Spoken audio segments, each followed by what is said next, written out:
સિદ્ધરાજ સોલંકીની ઐતિહાસિક ધર્મનગરી પાટણમાં ભક્તિનો અનોખો માહોલ જોવા મળી રહ્યો છે. અંબાજી માતાના મંદિરમાં ચૈત્ર માસ નિમિત્તે વિશેષ ધાર્મિક આયોજન કરવામાં આવ્યું, જ્યાં ભક્તોએ યજ્ઞ દર્શનનો લાભ લીધો. પાટણના દરવાજા બહાર આવેલા અંબાજી માતાના મંદિરમાં માઈ ભક્ત ચેતનકુમાર સોમાલાલ ભાટિયા દ્વારા ચૈત્ર માસ દરમિયાન બ્રાહ્મણો દ્વારા ચંડીપાઠ યજ્ઞનું આયોજન કરવામાં આવ્યું હતું. આ આયોજનના અંતર્ગત આજના દિવસે બ્રાહ્મણોના મંત્રોચ્ચાર સાથે લક્ષ્મી હવન કરવામાં આવ્યો. આ પવિત્ર પ્રસંગે મોટી સંખ્યામાં ભક્તોએ ઉપસ્થિત રહી યજ્ઞ દર્શનનો લાભ લીધો હતો. મંદિરમાં ભક્તિ અને શક્તિનો અનોખો સમન્વય જોવા મળ્યો.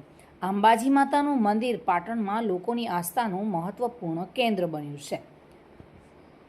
જો કે દાર્શનિક માન્યતા મુજબ અહીંયા આવતા ભક્તોની માતાજી મનોકામના પૂર્ણ કરે છે, તો પાટણના અંબાજી મંદિરમાં આ ધાર્મિક આયોજનથી ભક્તિમય માહોલ સર્જાયો છે અને ભક્તો માટે આ એક આધ્યાત્મિક અનુભૂતિ બની છે.